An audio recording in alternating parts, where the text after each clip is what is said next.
तो चले हम इसी पर बात करेंगे। लड़ाई से पहले इंडिया पर आफत आई, आपने सीएम को सुना, लेकिन अब बात करते हैं कैसे दोबारा सीएम बनेंगे नीतीश। एक बहुत महत्वपूर्ण सवाल है। बीजेपी के साथ जा सकते हैं। बीजेपी के पास 78 विधायक है, जेडीयू पर 45 है और हम मिलाकर 4। कुल समर्थन 127 का और जादुई आंकड़ा 122, यानी आसानी से पहले भी चला रही थी सरकार। लेकिन सवाल है कि गठबंधन कहां है। ये स्थिति आप देखिएगा, आरजेडी, कांग्रेस, लेफ्ट और ये, इन पर जादुई आंकड़ा है ही नहीं। अगर ये कांग्रेस को भी जोड़ लेते हैं, लेफ्ट को भी जोड़ लेते हैं, तो सबसे बड़ा सवाल यही है। तो लड़ाई से पहले इंडिया गठबंधन पर आफत आ गई है। तो बिहार में खेला हो रहा है और खेला ऐसा लग रहा है कि फिर से नीतीश बीजेपी के साथ जा सकते हैं।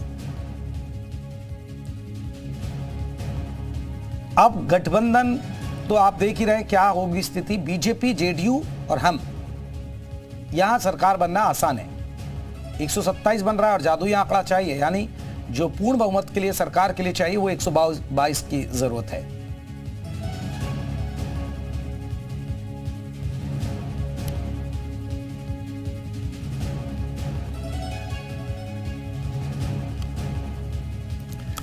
इसी पर चर्चा करेंगे। हमारे साथ बहुत सारे मेहमान जुड़ेंगे। आपको बता दें, अभी हमारे साथ हरीश श्रीवास्तव है, बीजेपी के प्रवक्ता हैं, वो जुड़े हैं हमारे साथ। सुधा मिश्रा है, कांग्रेस की तरफ से, वो जुड़े हैं।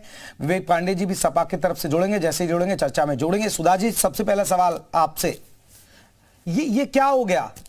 नीतीश कुमार ने ही एक इंडिया गठबंधन की कह सकते हैं एक नींव रखी। उन्होंने पार्टियों को एकजुट करने की कोशिश की, संयोजक बनाने की भी बात आ रही थी, कभी पीएम का चेहरे की भी बात आ रही थी, लेकिन बिहार में खेला हो गया।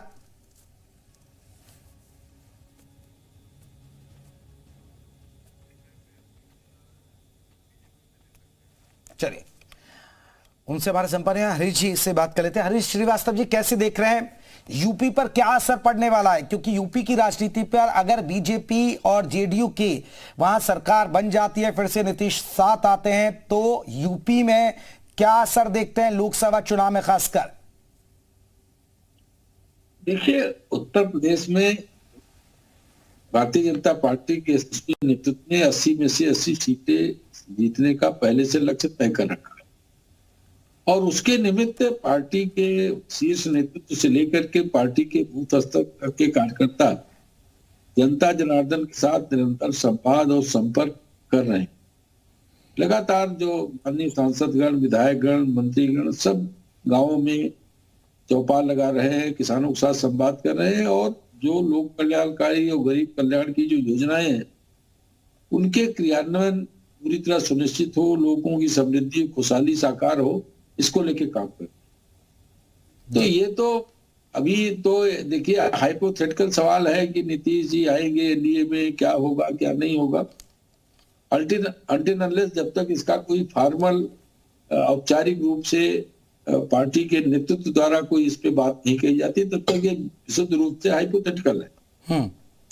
और रहा सवाल इसका कि भारतीय जनता पार्टी का, वो आप कह रहे कि आएंगे या नहीं आएंगे, लेकिन हरीश जी अगर नीतीश आ जाते हैं तो गठबंधन का भविष्य क्या देख रहे हैं आप इस गठबंधन का?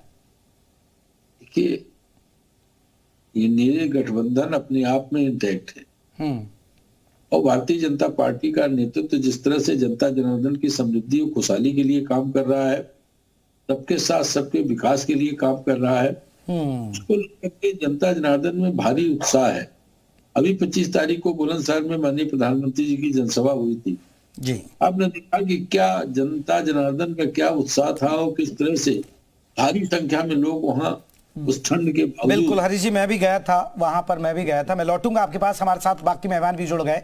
सुधा मिश्रा जी कांग्रेस की तरफ से और हमारे साथ विवेक पांडे सपा के नेता हैं, हमारे साथ जुड़ गए। सुधा जी, आपसे पहले जानना चाहूंगा, नीतीश कुमार पहले जिन्होंने कह सकते हैं गठबंधन को, सभी पार्टियों को एकजुट किया, विपक्षी पार्टियों को, उनकी बहुत महत्वपूर्ण भूमिका रही, लेकिन खबरें हैं कि वो बीजेपी के साथ जा सकते हैं। ये गठबंधन आपको लग रहा है कि चल पाएगा आपका इंडी गठबंधन? क्योंकि नीतीश भी एक ताकतवर नेता माने जाते हैं। नेता कौन सा ताकतवर नहीं होता है? मैं आपसे प्रश्न करती हूँ, सभी नेता ताकतवर ही होते हैं। दूसरी बात जो आप बोल रहे हैं जा रहे हैं, आपने कहा कुछ खबरें मिली हैं और मैं कहूँ कि खबरें हैं कि वो नहीं जा रहे हैं, तो आप किस बात को सही मानेंगे? डिपेंड इस पे करता है ना कि आप किस बात को सुनना चाहते हैं और किस चीज को मानना चाहते हैं। हमें खबरें मिल रही हैं, हमने ये बता दिया, आपने कह दिया कि हमें खबरें मिली हैं कि वो नहीं जा रहे हैं, तो दोनों पक्ष रख गए ना दर्शकों के सामने। सुधा जी, ये तो रख गए ना, आपने भी रख दिया पक्ष, मैंने भी आपको बता दिया। मेरे प्रश्न का उत्तर आप गुस्सा मत होइए, मेरे ना प्रश्न मैं का उत्तर गुस्सा लीजिए। क्यों होऊंगा? मैंने 2 एस्पेक्ट दिखाए किसी बात के, खबर के 2 एस्पेक्ट, कि किसी को लग रहा होगा कि आ रहे हैं, किसी को लग रहा होगा जा रहे हैं, और किसी को लग रहा होगा कि वो हमारे साथ बने रहेंगे। भाई बात को कौन किस तरह मानता है, लेकिन पुष्टि नहीं हुई है इस बात की। इसीलिए मैं आपसे बताती हूँ कि हमारे गठबंधन में जो भी चीजें दिख रही हैं वो उनके अकॉर्डिंगली तो बिल्कुल भी नहीं, वो चाहते हैं कि हमारा गठबंधन टूटे। बिल्कुल भी ऐसा नहीं होगा, बातचीत हो रही है और हमें पूरा विश्वास है कि जो खबरें उड़ाई जा रही हैं जानबूझ तो के, सुधा जी, चीजों को खबरें अगर उड़ाई जा रही हैं तो खंडन करवा दीजिए ना, नीतीश कुमार जी से खंडन कर दें। आपने देखा आपके है क्या? देखिए, आपके देखा? सहयोगी दल मित्र हैं, अगर ये हवाई बातें लग रही हैं तो बातचीत चल रही है। देखिए आप लोग जिस तरह से बातें करते हैं, मैं बताऊं आपको, विचारधारा सबकी अलग अलग है और एक गठबंधन में लोग हैं, जिस गठबंधन के लोग बात आपस में कर रहे हैं, इसका मतलब उनके बीच में लोकतंत्र है। जहां पे लोकतंत्र की बात ना हो, एक ने कह दिया सबने मान लिया, ऐसा नहीं होता ना। गठबंधन का मतलब यही है कि वहां पे कई विचारधारा के लोग एक साथ हैं और अपने अपने मत को रखेंगे, उनकी बात सुनी जाएगी, बातचीत चल रही है और ऐसी कोई भी अफवाहों पे हम न ध्यान दे रहे हैं और हमें पूर्ण विश्वास है कि गठबंधन जैसा चल रहा था उससे बेहतर चलेगा। चलिए सुधा जी, मैं इस बात पर बात भी करूंगा, लेकिन आपको अपने शीर्ष नेतृत्व से कहना चाहिए कि ट्वीट कर दें कि वो नीतीश कुमार को लेकर कि ये अफवाहें, तो अच्छा हो जाएगा, ये खबरों का खंडन हो जाएगा। बताने का ऑर्डरी काम नहीं होता है, कुछ चीजें बहुत से राज्यों के मुख्यमंत्री बदल जाते हैं, आप लोग खबर तक नहीं होती है और आप हमसे कहवा रहे हैं कि हम अपने शीर्ष चले विवेक पांडे जी, नीतीश कुमार फिर से बीजेपी में जा सकते हैं, ये खबरें हैं और चर्चाएं हैं, लेकिन नीतीश कुमार वो हैं जिन्होंने सभी पार्टियों को एकजुट किया। कभी चर्चाएं थी कि वो विपक्षी गठबंधन का पीएम फेस भी हो सकते हैं, संयोजक भी बन सकते हैं, लेकिन अब वो बीजेपी के साथ जा रहे हैं। सर, ये इंडिया गठबंधन के में एक बड़ी फूट, एक बड़ी दरार के तौर पर ही देखा जाए। देखिए, पहले तो सुप्रभात करूंगा आपको और आपके सारे व्यूअर्स को, और उसके साथ ही मंच पर उपस्थित सभी पैनलिस्टों को प्रणाम को समर्पित करता हूं। अगर ये बात मान भी ली जाए तो पहले तो आप इस बात की स्वीकारोक्ति को शहर से स्वीकार करिए अपने मंच से कि आज तक की जितनी डिबेट आपने कराई भाजपा को लेके सब व्यर्थ और निरर्थक हो गई। भाई भाजपा जो कि लगातार अपनी क्षमता की बात कर रही थी, अपने उत्तम कार्यों के विकास की बात कर रही थी, वो तो औंधे मुंह गिरने जा रही है। फिर अगर भाजपा को उन लोगों के साथ गठबंधन करने की आवश्यकता पड़ रही है जो कि अभी तक स्पष्ट ही नहीं है, लेकिन अगर भाजपा ऐसा माहौल बना रही है तो इससे भाजपा के आंतरिक कला और आंतरिक कमजोर नीतियों की जो एक का दृश्य है वो सामने आ रहा है। ठीक है, वैसे तो ये स्पष्ट है कि इंडी गठबंधन को नहीं, विवेक जी वो तो मैं बीजेपी से पूछ लूंगा, लेकिन आप भी तो ये मानेंगे ना कि जो गठबंधन है आप में, उसमें टूट है, एकजुटता नहीं है, कब कहां चला जाए किसी का कोई भरोसा नहीं, तो आप ये कबूल कर लीजिए। गठबंधन में टूट तो भाजपा की दिख रही है ना। हमारे उत्तर प्रदेश का ही देख लीजिए, 3 मुख्यमंत्री हैं, लेकिन उत्तर प्रदेश आज तक नहीं समझ पाया कि वास्तविक मुख्यमंत्री कौन है।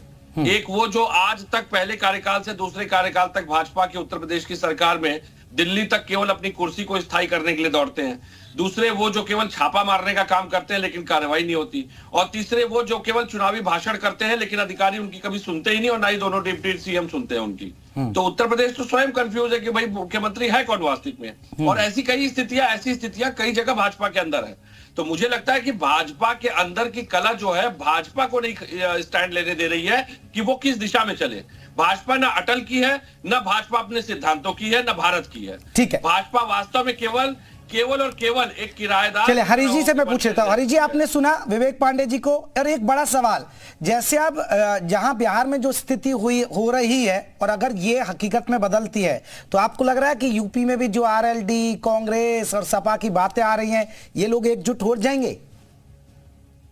देखिए, जहां तक कि तथाकथित इंडी गठबंधन की बात है, भारतीय जनता पार्टी ने बहुत पहले से कहती आ रही कि ये परस्पर विरोधी लोग ये केवल सत्ता के स्वार्थ के को लेकर के एकजुट होने का असफल प्रयास समर्थक थे क्या? आप लेकिन लगातार आप देखिए कि आम आदमी पार्टी और कांग्रेस आमने सामने लड़ते हैं, और आप मान का बयान देखिए, बस सपा और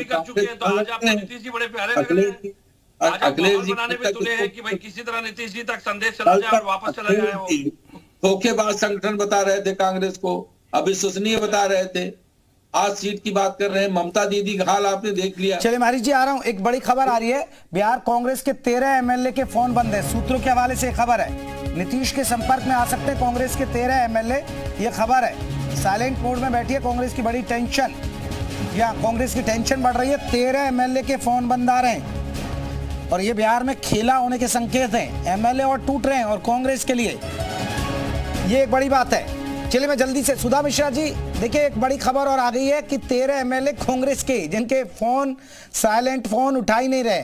मैं सुधा जी यही बात जानना चाह रहा हूं, छोड़ दीजिए आप बिहार को, अगर ये बिहार में जो स्थितियां बन रही हैं अगर ऐसा हो गया तो फिर कांग्रेस, सपा और आरएलडी की बात नहीं बनेगी यूपी में, क्योंकि अब तक आप सीटों का बंटवारा नहीं कर पाए।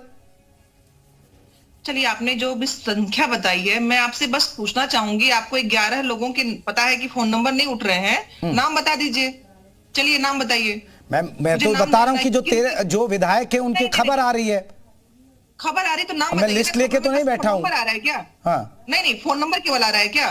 नाम बताइए। तो हम बताते हैं कि सही है गलत। आप लोग गजब बात करते हैं भाई, जिनके नंबर आ गए हैं कि नहीं उठ रहा है उनके नाम बताइए अभी मंच पे आप। नहीं चलिए आप बता दीजिए ना, अब छोड़ दीजिए। मैंने तो कह दिया ना बिहार का मामला छोड़ दीजिए, तो आप सीटों का बंटवारा क्यों नहीं कर पा रहे? नहीं, सपा और कांग्रेस में सीटों का बंटवारा क्यों नहीं हो पा रहा है? गलत खबरों को मत चलाइए। अगर आपके पास नंबर है तो नाम बताइए, अगर आप पुष्टि करिए उस बात की। नहीं आप मुझे बता दी। चलिए मैंने तो पहले ही कहा ना, बिहार को छोड़ दीजिए। आप यूपी में सीटों का बंटवारा हो रहा है या नहीं हो पा रहा? अगर नंबर है, सुनिए, आपके पास नंबर है ना तो नाम जरूर होगा। नाम बताइए जी, आप बताइए ना मुझे, मैं आपसे पूछना चाह रहा हूँ। मैं तो कह रही हूँ हमारे यहाँ ऐसा कुछ नहीं हो रहा है। तो आप नहीं तो सीटों का बंटवारा क्यों नहीं हो रहा है यूपी में? नहीं, यूपी छोड़िए, यूपी आ जाइए ना। पहले मंच पे मैं आदरणीय एंकर महोदय आपसे जानना चाहती हूँ, अभी जो संख्या आपने बताई, नंबर आपके पास है जो नहीं उठ रहे हैं उनके नाम बताइए। मैम ये बात सूत्र, मैम देखिए हम सूत्रों के हवाले से खबर बताते हैं मैम, हम पुष्टि तो कर ही नहीं रहे। हमने तो पहले ही लिखा कि सूत्रों के हवाले से खबर है। आप मुझे तो उन सूत्रों ने सिर्फ नंबर दिया है क्या? हाँ, सूत्रों के हवाले से खबर है। तो आप मुझे ये बता दीजिए ना, आप सपा और कांग्रेस में यहाँ सीटों बंटवारे क्यों नहीं हो पा रहे? तो बता दीजिए फिर। आपने मुझे, मैंने तो कह दिया कि बिहार छोड़ दीजिए, आप ये बता दीजिए। पार्टी में कितने विधायकों के फोन नंबर बंद है, मैं आपसे जानना चाहती हूँ। जब अगर आपने ये बात कही है तो आप मुझे उनका नाम बताइए। चल दीजिए विवेक जी अगर सब ठीक है तो आप बंटवारा कर लीजिए ना, सीटों का बंटवारा क्यों नहीं हो रहा है? बातों को पलटिए मत। आपको इस चैनल पे अगर आप बात कर रहे हैं तो आपके पास एक जल्दी से रिएक्शन विवेक जी का, मेरे पास थोड़े से वक्त की कमी है। सुधा जी जल्दी से, विवेक जी।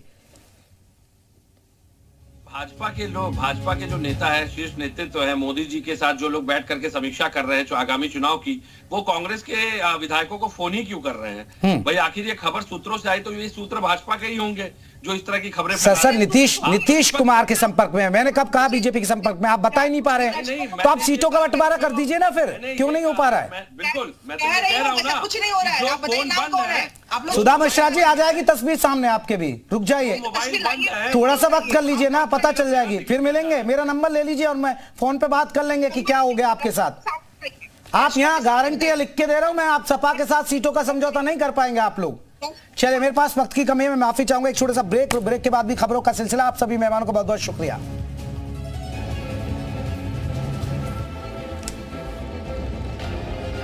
बिहार में पलटी मार, बदलेगी सरकार।